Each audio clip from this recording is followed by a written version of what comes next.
Matt Holland, WION's resident football expert, joins us now once again from Bangkok to set up that mega clash. My first question to you, Matt. Welcome to WION firstly. An all-England or all-Spanish clash in the final, very much on the cards as it is looking. Does this show the strength of the two leagues?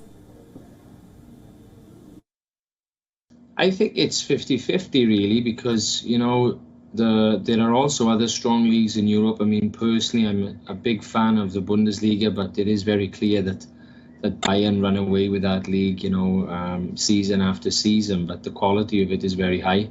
So, you know, to come back to it, I do think, you know, Serie A this season also is growing. But to refer to the comments from you guys at WION, you know, the leagues are obviously dominating.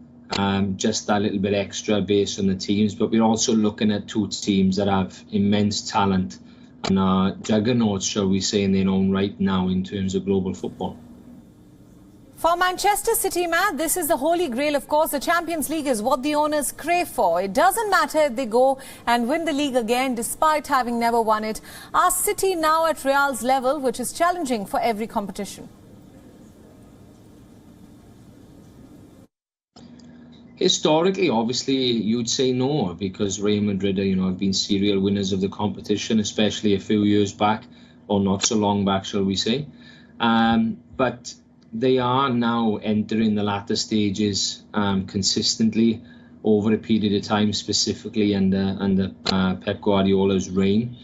And you would like to think now, you know, that they are one of these clubs or one of these teams that are there or thereabouts every single season, and they are missing it. But at this stage, you know, games can swing many different ways over two legs. Right, but City playing at home in the first leg, does that work in their favour? That, of course, is my big question to you.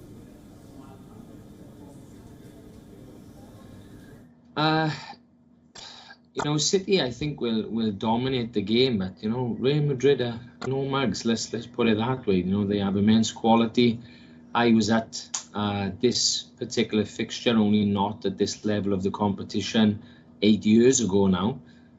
This was when Ronaldo was at Real Madrid. Benzema was in the lineup that night and was unbelievable. Yeah. And he absolutely destroyed in terms of his movement, Daniel van Boyten and Vincent Kompany that night. It was a fantastic game to watch. It finished 1-1. So I think at this stage, home advantage is always, you know, important because of the fans, but the quality of these players, you do get in tight spaces, tight situations. The crowd will push a lot towards the end of games if it's tight.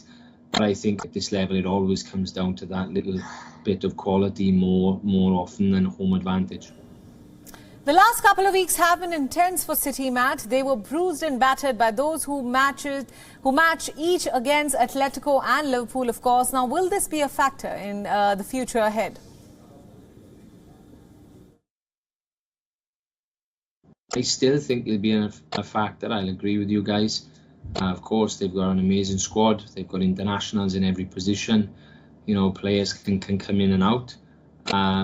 With variation of what they can bring to the team, as we know from Guardiola's press conferences or interviews rather.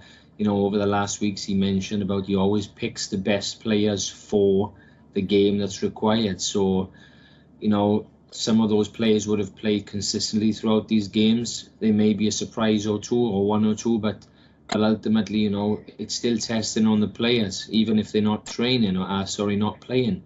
They still being managed to train and to top up, so it does still take its toll at this stage of the season. Now, Guardiola has been known to overthink, especially during the big games. With Real Madrid, there is no major tactical tweak to make, so to speak. They get their goals through Benzema and their midfield oozes quality. How do you see Guardiola preparing his team for this one? Yeah, of course. You know, he always does come up with something in the big games. He's not afraid to try something new. But, of course, him and his team would prepare, you know, to no ends to overcome this particular opponent. In terms of as a coach, he's faced this opponent so many times as a club. And the core of the team, whilst it's adapted over the last years, Benzema has been there for a long, long time. I just mentioned he was in the previous lineup when I was there to watch the game. Toni Kroos, Luka Modric, You know, these players have been there a long time. You know, this slight seasoning of the team, shall we say, you know, with David Alaba coming in for this season, obviously Vinicius, you know, bursting onto the team, and one or two other players in the squad. You know, they are differences with again, immense quality because of the club. You don't go there unless you have that immense quality. So in particular, I think that he might throw one or two surprises or something different rather than a surprise. But generally, you know, they have their way of playing, his philosophy, if that's the word that you want to use. And, you know, they will look to go out there and make the best decisions during those tight situations in the game. Right, Matt, but I'm going to flip that question around and look at it from a Real perspective. Does pedigree and quality more than compensate for the lack of total football and the ability to have 60% of the ball? Yeah, well, you know, you just have to look at the forward players. You know, Karim Benzema, although I think global football appreciates him, I think he's one of the most underrated players in the world. And that sounds silly because so many people rate him, but, you know, he's only mentioned as an addition to all the other forwards. But he's been at this club banging goals, you know, I think almost for over a decade now, or close to a decade. He is the true number 9. If you think about history in the last 20 or 30 years, we have a lot of them. But in the modern game, he is very much a number 9, a mover, a runner, a goal scorer. So he's always a threat.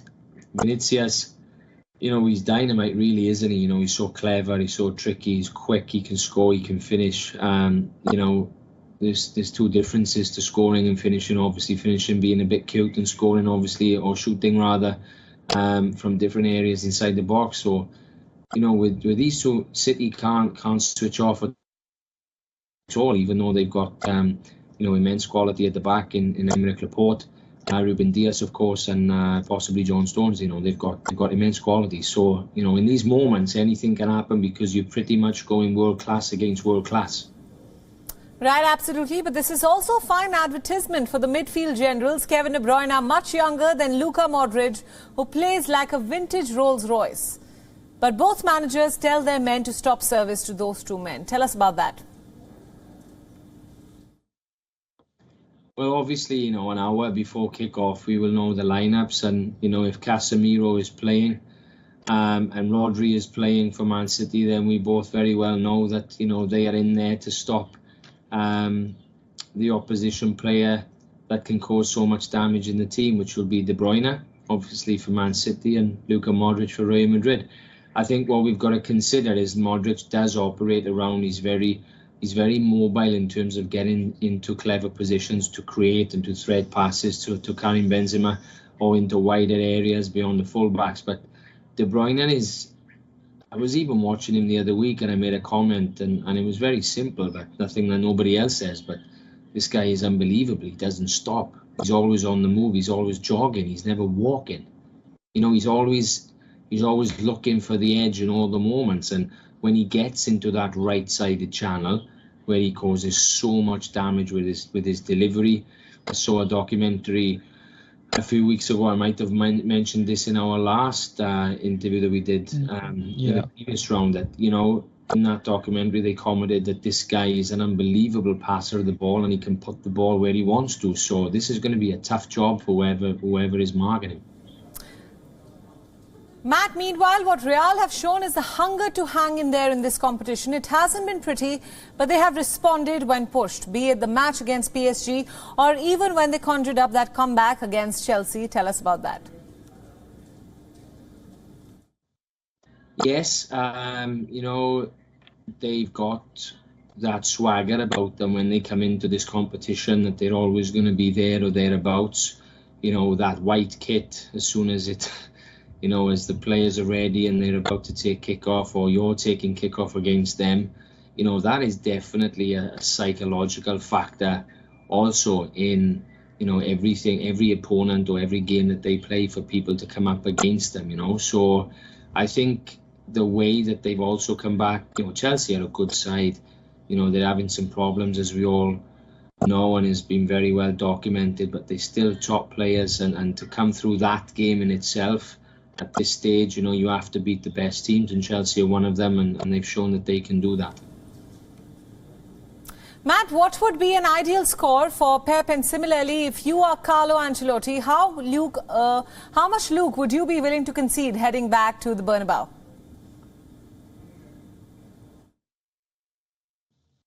Well, the ideal score, I guess, is one or the other coming away with a 3-0 victory in the first leg, but we definitely know that's most likely not to happen.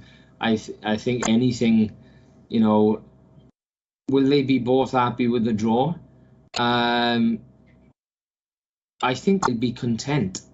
If it's a draw, I think they'll be content. Pep, because Pep will be thinking, we've got through it, we've drawn the game, but we're not going to put it to bed because we go back to the Bernabeu. This game is not going to be put to bed in the first leg. So, when they go to the Bernabeu, is Pep going to want to be chasing the game or protecting the game? I don't think any coach in the world would want to chase the game, but at least with a draw, there's a chance that Madrid will come out, or the fans maybe don't like it, and then they can start, some players individually, to start picking off some players and be able to try and turn the game. Matt, Holland, as always, thank you for your time and your tips. Hope to see you again on Wednesday to reflect on this result and, of course, the Liverpool-Villarreal game. Look forward to it, guys. WION World is now available in your country. Download the app now and get all the news updates on the move.